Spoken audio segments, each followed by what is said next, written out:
नमस्कार दोस्तों, सन्यासी एकेडमी के प्लेटफॉर्म पर आपका स्वागत है। हम आज बात करेंगे फिर से वही संविधान के ऐतिहासिक विकास की। और संविधान के ऐतिहासिक विकास की कड़ी में हम पीछे पड़ चुके हैं 1853 के चार्टर्ड एक्ट के बारे में। और 1853 के चार्टर्ड एक्ट जो है वो समाप्त हो चुका था। तो आगे हम चर्चा करेंगे अधिनियमों के बारे में। इसके बाद चार्टर्ड एक्ट के बाद 1853 के चार्टर्ड एक्ट जो है वो अंतिम चार्टर्ड एक्ट था। उसके बाद जो है अधिनियम बनना शुरू हुए। तो 1858 का जो है भारत शासन अधिनियम जो प्रथम अधिनियम था, तो इसका उद्देश्य था शासन में पारदर्शिता और लोगों को अधिक से अधिक सुविधाएं प्रदान करना और उनका प्रतिनिधित्व जो है वो केंद्रीय परिषद में करना, ये उसका उद्देश्य था। इस उद्देश्य से महारानी विक्टोरिया ने 1 नवंबर 1858 को ब्रिटिश संसद में 1 नवंबर 1858 को ब्रिटिश संसद द्वारा पास इस अधिनियम पर हस्ताक्षर करके महारानी विक्टोरिया ने इस अधिनियम को भारत शासन के लिए लागू किया, जिसमें जो है ये कहा गया इस अधिनियम के बारे में कि यह अधिकारियों का मैग्ना कार्टा है। मतलब कुछ शिक्षाविदों ने, कुछ बुद्धिजीवी वर्ग ने इसके विषय में कहा कि ये अधिकारियों के लिए सर्वाधिक छूट है। इसमें अधिकारियों के लिए बहुत सारी सहूलियतें दी गई थी, जिस वजह से इसे अधिकारियों का मैग्ना कार्टा कहा गया। इस अधिनियम के माध्यम से होता क्या है कि जो अभी तक दोहरे शासन व्यवस्था के अंतर्गत भारत का शासन चल रहा था, तो दोहरे शासन की व्यवस्था को जो है समाप्त कर दिया गया। यानी कंपनी का कार्य जो है वो समाप्त हो गया। जो प्रशासनिक दायित्व अब रह गया वो वायसराय या गवर्नर जनरल की कार्यकारिणी के हाथ में रह गया। और बोर्ड ऑफ डायरेक्टर्स और बोर्ड ऑफ कंट्रोल, जो दो बोर्ड बनाए गए थे, इन दोनों बोर्डों को समाप्त कर दिया गया और भारत सचिव की नियुक्ति की गई। भारत सचिव की नियुक्ति भारत में जो है ब्रिटिश सरकार के प्रतिनिधि के रूप में की गई। जो ब्रिटिश सरकार थी, ब्रिटिश सरकार का एक प्रतिनिधि होता था जिसे भारत सचिव कहा जाता था, और भारत में जो है उसके प्रशासनिक कार्य थे। तो आइए थोड़ा सा इस पे जो है चर्चा करते हैं। भारत शासन अधिनियम 1858। भारत शासन अधिनियम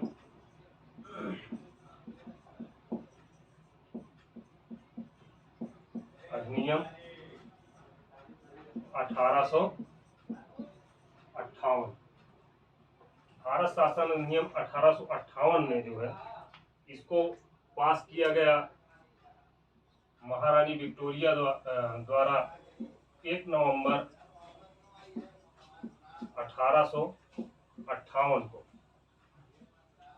1858 को। और इसे क्या कहा गया? अधिकारियों का मैग्ना कार्टा। अधिकारियों का मैग्ना कार्टा। मैग्ना कार्टा, इसे अधिकारियों का मैग्ना कार्टा कहा गया। और इसमें जो प्राविधान किए गए, सबसे पहला प्राविधान था कि जो भारत शासन चार्टर्ड एक्ट में, जो इसके पहले जो भी अधिनियम चार्टर्ड एक्ट बने थे, उसमें जो है दोहरे शासन की व्यवस्था लागू की गई थी। इसमें क्या किया गया कि दोहरे शासन की व्यवस्था को समाप्त कर दिया गया। यानी द्वैध शासन की समाप्ति कर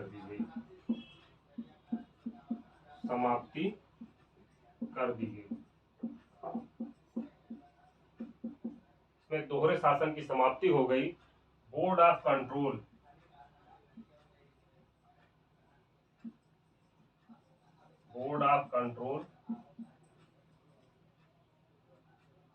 तथा बोर्ड ऑफ डायरेक्टर्स,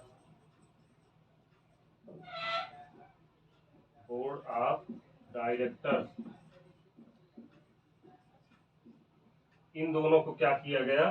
समाप्त कर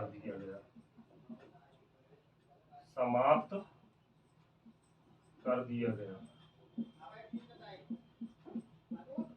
अब बोर्ड ऑफ डायरेक्टर और बोर्ड ऑफ कंट्रोल जो है खत्म हो चुके थे। तो इसके स्थान पर क्या किया गया? इसके स्थान पर भारत सचिव की नियुक्ति की गई। भारत सचिव की भारत सचिव की नियुक्ति की गई।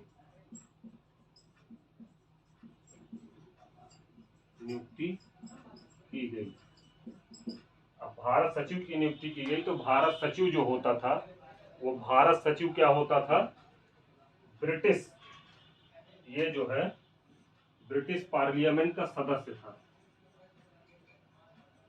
ब्रिटिश पार्लियामेंट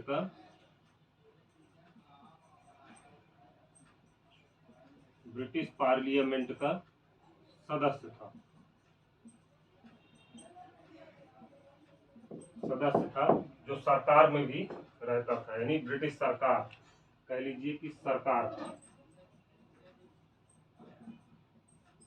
ये सरकार में ही था। तो इसको जो है भारत के मामले देखने के लिए नियुक्त किया जाता था, जो है वो भारत परिषद का गठन किया गया जिसका मुख्य जो है भारत सचिव होता था। इसमें जो है इसके अंडर में जो भारत परिषद थी, भारत परिषद, इसके अंडर में जो है भारत परिषद थी जो भारत में कानून बनाने की संस्था या विधायी संस्था थी, जो भी कह लीजिए, विधायी संस्था थी और इसी के माध्यम से कानून बनाए जाते थे। अब इस भारत परिषद में जो है, यहाँ लिख देते हैं भारत परिषद में जो है सदस्य नियुक्त किए जाते थे और इसका प्रमुख होता था भारत सचिव। भारत परिषद में 15 सदस्य थे, टोटल जो है 15 सदस्य थे। ये 15 सदस्य थी जिसमें से 8 सदस्य जो क्या होते थे, वो ब्रिटिश क्राउन द्वारा, यानी जो 8 सदस्य इसमें नियुक्त किए जाते थे वो ब्रिटिश क्राउन द्वारा डायरेक्ट नियुक्त किए जाते थे। 8 सदस्य ये ब्रिटिश क्राउन द्वारा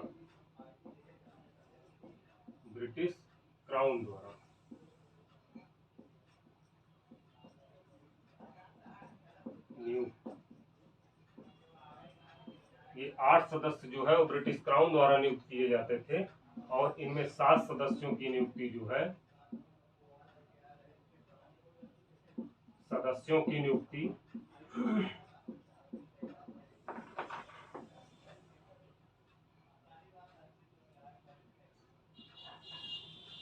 7 सदस्यों की नियुक्ति जो है, इसमें 7 सदस्यों की नियुक्ति निदेशक मंडल द्वारा की जाती थी। किसके द्वारा? निदेशक मंडल द्वारा।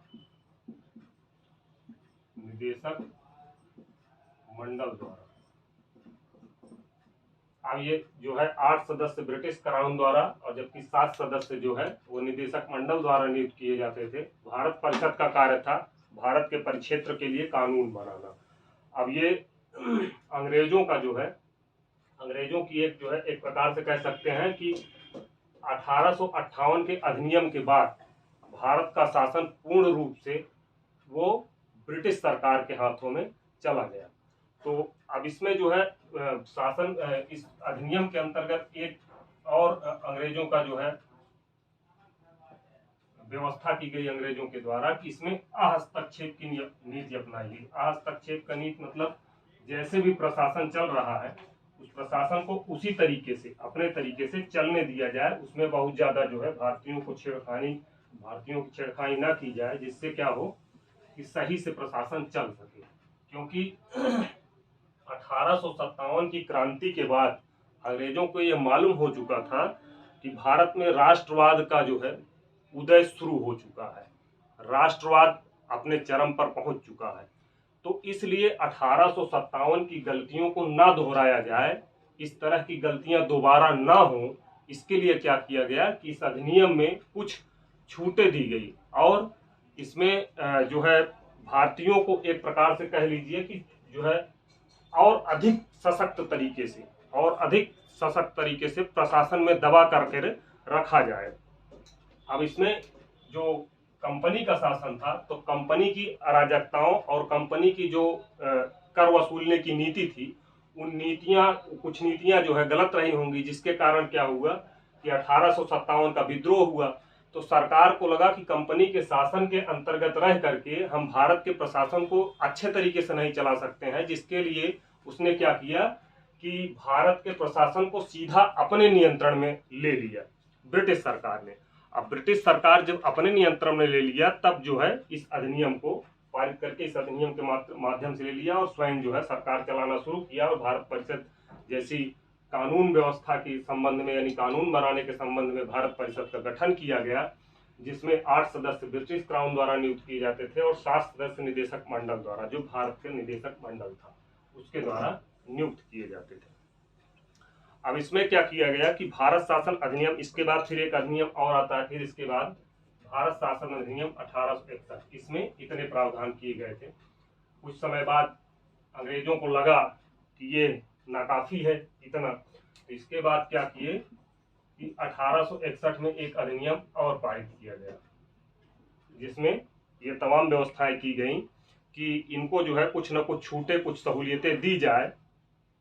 तो इसमें क्या किया गया कि सबसे पहला जो है मंत्रिमंडलीय, सबसे पहली बार भारत शासन अधिनियम के इतिहास में और भारत में जो भी अंग्रेजों द्वारा अभी तक कानून बनाए गए थे, उसमें ये पहली बार हुआ कि मंत्रिमंडलीय व्यवस्था की व्यवस्था लागू की गई। मंत्रिमंडलीय व्यवस्था लागू की गई,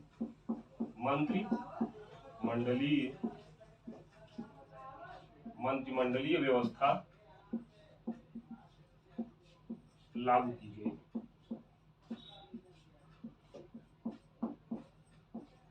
मंत्रिमंडलीय व्यवस्था क्या थी कि सबको एक एक विभाग दिया जाएगा, उस विभाग का वो मंत्री होगा, प्रमुख होगा।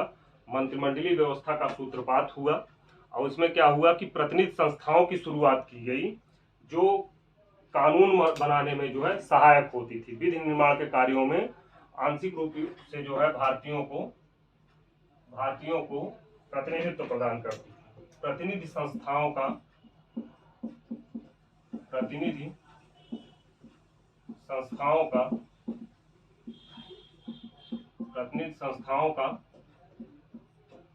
विकास किया गया जो भारतीयों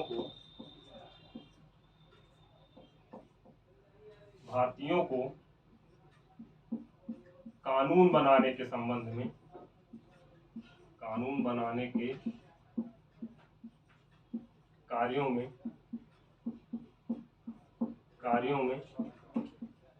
सहयोग करती।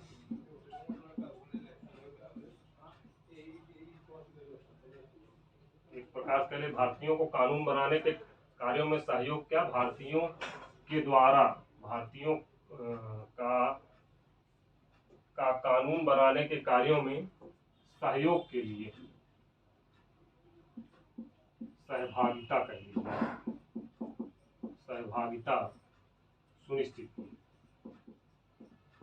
सुनिश्चित की गई।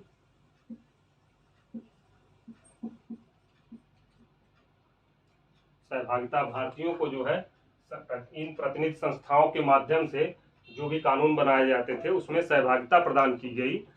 तो इसमें सबसे पहले क्या हुआ कि लॉर्ड कैनिंग उस समय का वायसराय था, तो लॉर्ड कैनिंग ने जो है इस व्यवस्था के अंतर्गत सबसे पहले 3 लोगों को लॉर्ड कैनिंग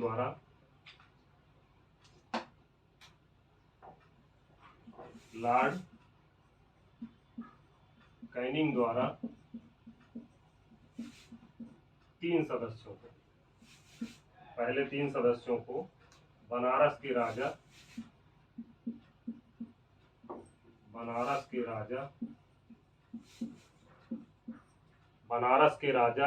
पटियाला के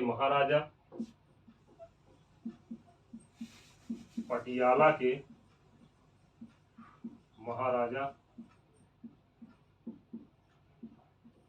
तथा सर दिनकर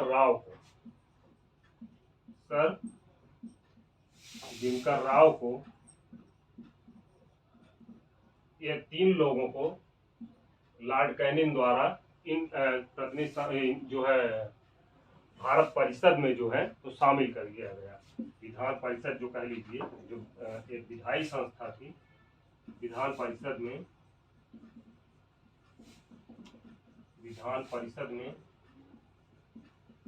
शामिल किया गया।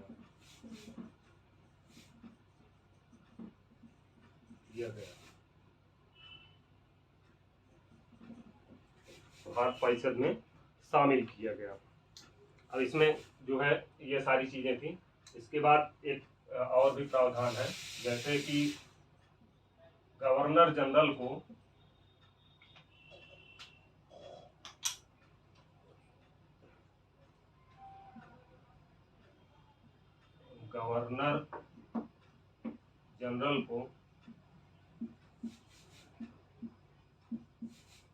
अध्यादेश जारी करने की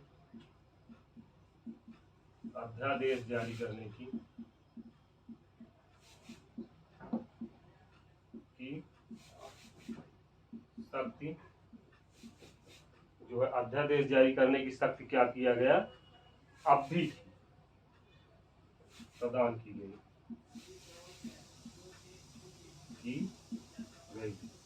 अब अध्यादेश जारी कैसे होता है, तो अध्यादेश के लिए ये होता है कि जैसे जब ये विधान परिषदों की बैठकें नहीं हो रही होती हैं और उस समय जो है किसी आवश्यक कानून की जो है जरूरत पड़ती है, जैसे आवश्यक कानून की जो है भारत में आवश्यकता है, तो गवर्नर जनरल को अधिकार दिया गया था कि वो अध्यादेश को जारी कर सके। अब अध्यादेश के बाद इसमें क्या होता है कि जैसे पहले क्या था कि जो है अध्यादेश जारी नहीं कर सकता था, जैसे कोई भी कानून बन रहा है तो उस पर वीटो कर सकता था, वीटो का अधिकार अब भी था, लेकिन फिर क्या हुआ कि इसको जो है स्पेशल कानून बनाने का अधिकार दिया गया। बंगाल, उत्तरी पश्चिमी सीमा प्रांत और पंजाब में जो है इसी प्रकार की जो है विधान परिषदें गठित की गई। इसको लिख दिया जाए तो ज़्यादा अच्छा रहेगा, क्योंकि आवश्यक पॉइंट है, इम्पोर्टेंट है, इसलिए लिख दिया जाए।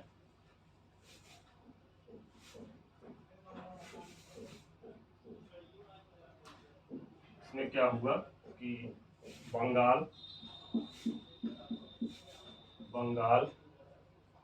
उत्तरी पश्चिमी सीमा प्रांत और पंजाब में उत्तरी पश्चिम सीमा प्रांत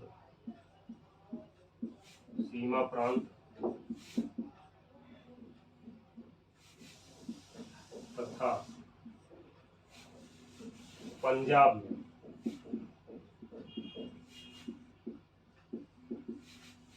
में क्रमशः 1862, 66 तथा 57, इसमें जो है 1862, इसमें जो है 1866 और पंजाब में जो है 1897 में जो है विधान परिषदों का गठन किया गया। विधान परिषदों का गठन किया गया।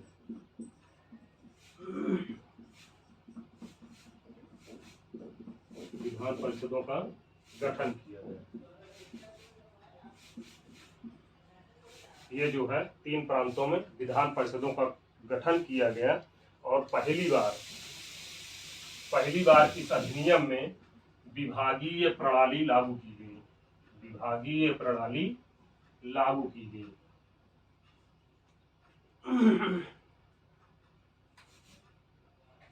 विभागीय प्रणाली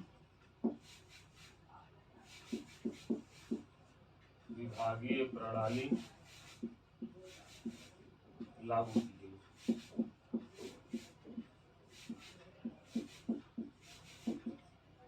विभागीय प्रणाली में क्या होता था, जैसे कोई सरकारी विभाग का कोई कर्मचारी यानी विधान परिषद का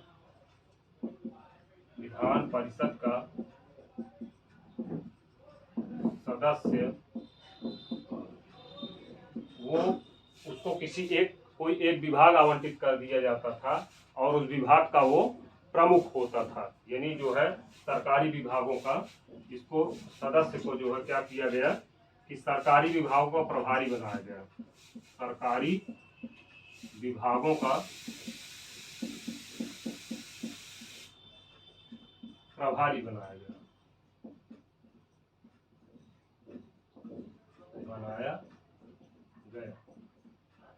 सरकारी विभागों का प्रभारी बनाया गया। और इसकी कार्यकारिणी जो थी, इसमें एक प्रावधान और था कि जो विधान परिषद की कार्यकारिणी थी, वायसराय की कार्यकारिणी, विधान परिषद नहीं, वायसराय की कार्यकारिणी, वायसराय की कार्यकारिणी में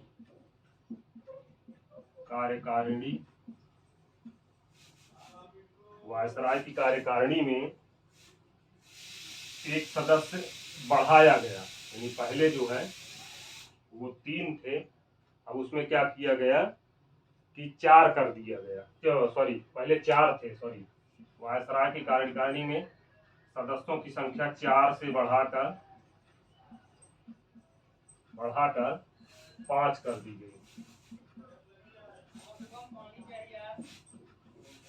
वायसराय की कार्यकारिणी में सदस्यों की संख्या 4 से बढ़ाकर 5 कर दी गई, और इस 5वें सदस्य का विधिवेत्ता होना आवश्यक था। क्या विधिवेत्ता होना आवश्यक था?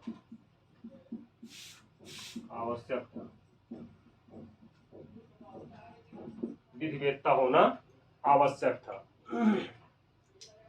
गवर्नर जनरल को एक अधिकार और दिया गया।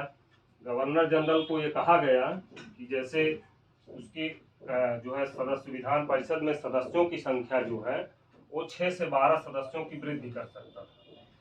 गवर्नर जनरल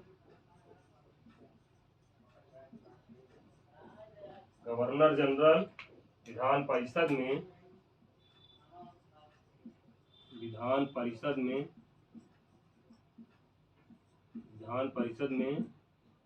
सदस्यों की संख्या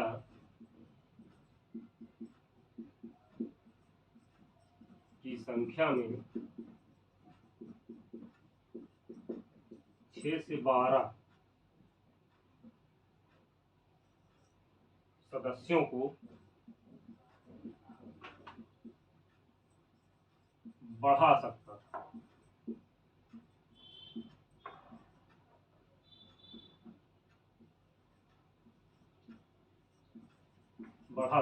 यानी कह सकते हैं कि विधान परिषद में जो है गवर्नर जनरल अगर चाहे तो सदस्यों की संख्या यदि कम है तो 6 से 12 सदस्यों को वो स्वतः बढ़ा सकता था।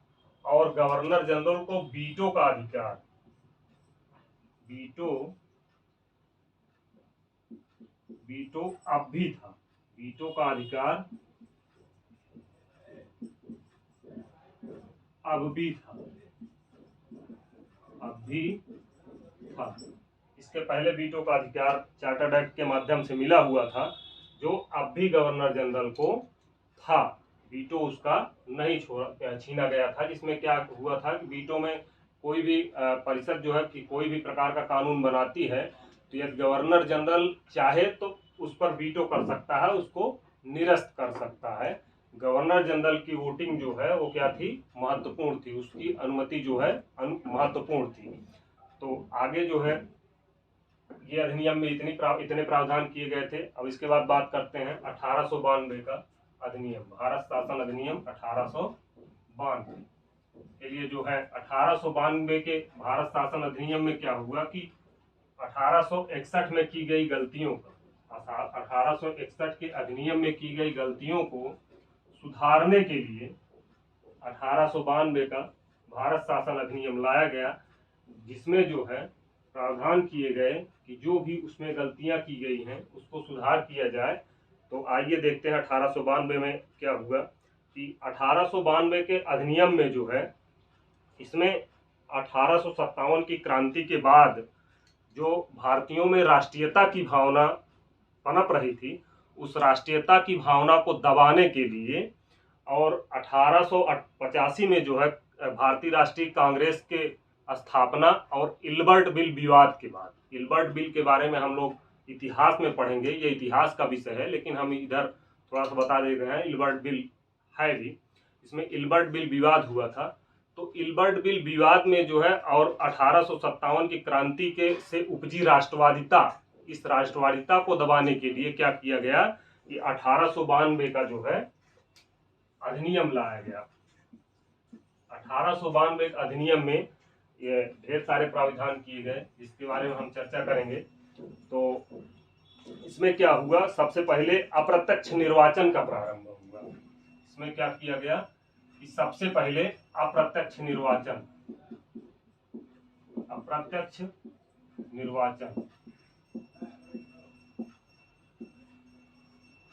प्रारंभ किया गया।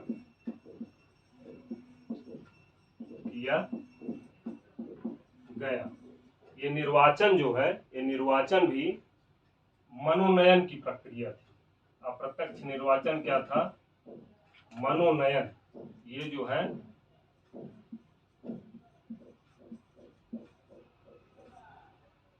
मनोनयन निर्वाचन प्रणाली,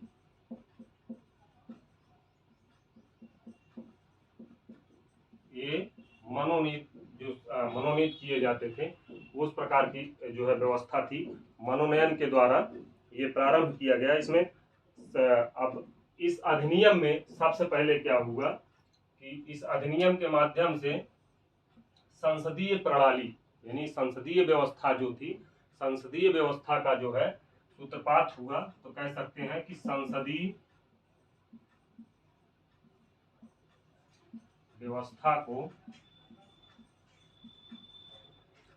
व्यवस्था को जो है क्या किया गया, एक स्वरूप, संसदीय व्यवस्था का एक स्वरूप अस्तित्ववान हुआ।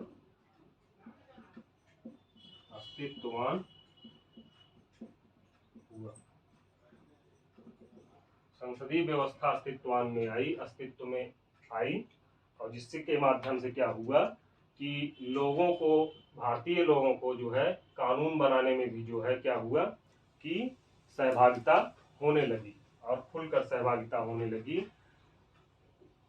और विधायिका में जो है जो सदस्य, गैर सरकारी सदस्य नियुक्त किए जाते थे, विधायिका के जो गैर सरकारी सदस्य थे, विधायिका के गैर सरकारी सदस्य जो थे, इनकी नियुक्ति कहाँ से की जाने लगी, इनकी नियुक्ति के लिए 4 तरह के वर्ग बांटे गए। 4 इसके सदस्यों का निर्वाचन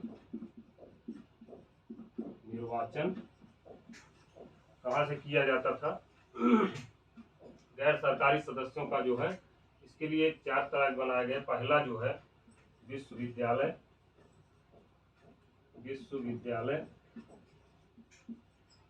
ये विश्वविद्यालय क्षेत्र था। और दूसरा जो है, दूसरा जिला बोर्ड जो है, जिला बोर्ड। तीसरा जो है, तीसरे में जिला बोर्ड के बाद नगर पालिकाएं थी, नगर पालिका। और चौथा वाणिज्यिक मंडल,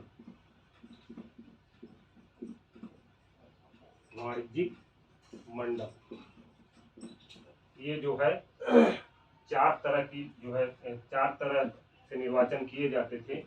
जो गैर सरकारी सदस्य थे, गैर सरकारी सदस्यों को जो है विश्वविद्यालयों, जिला बोर्डों, नगर पालिका और वाणिज्यिक मंडल से जो है इनका निर्वाचन किया जाता था। और इनको जो है विधान परिषद में जो है, केंद्रीय विधान परिषद में इनका प्रतिनिधित्व स्थापित किया जाता था।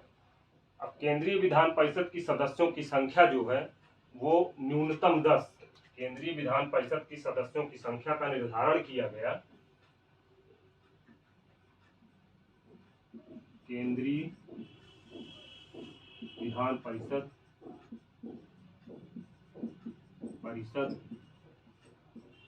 के सदस्यों की संख्या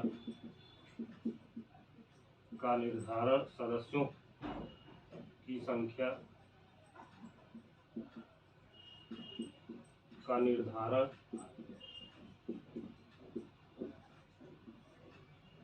केंद्रीय विधान परिषद के सदस्यों की संख्या का निर्धारण न्यूनतम 10, क्या था, न्यूनतम 10 निर्धारित की गई और अधिकतम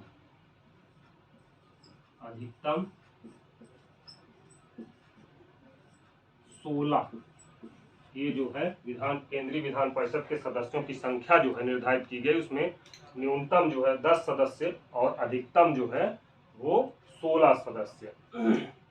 अब इसमें एक प्रावधान और भी है कि जो केंद्रीय विधान परिषद थी उसमें जो भारतीय सदस्य थे, भारतीय सदस्यों के लिए ये व्यवस्था की गई कि वो बजट पर बहस कर सकते हैं। जैसे भारतीय सदस्यों के लिए केंद्रीय विधान परिषद में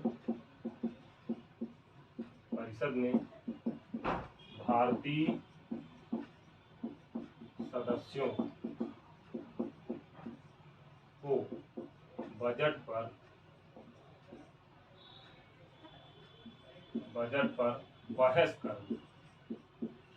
बहस करने तथा प्रश्न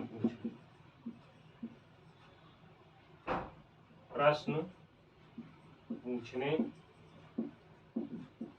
की छूट दी गई।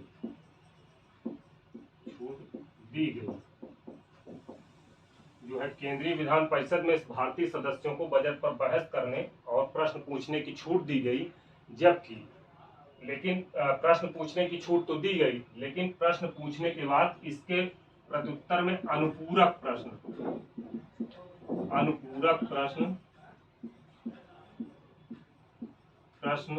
पूछने की अनुमति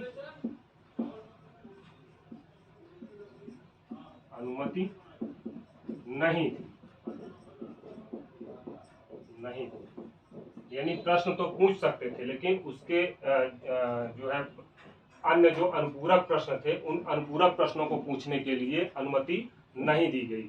तो इसमें ये सारे प्रावधान किए गए 1892 के अधिनियम में। अब हम लोग जो है इस क्लास को यहीं पर विराम देते हैं और अगली क्लास में जो है हम 1892 के आगे जो संविधान का ऐतिहासिक विकास है उसके संबंध में आगे चर्चा करेंगे। तो चलिए ठीक है, जो भी है चैनल को हमको हमारे देख रहे हैं उसको जो है सन्यासी एकेडमी को लाइक, सब्सक्राइब और शेयर जरूर करें, क्योंकि इससे हमारा हौसला बढ़ेगा और हम और प्रेरित होंगे नई नई चीज़ों को पढ़ाने के लिए, आप लोगों को बताने के लिए और सिखाने के लिए। जो भी होगा, तब तक के लिए धन्यवाद, नमस्कार।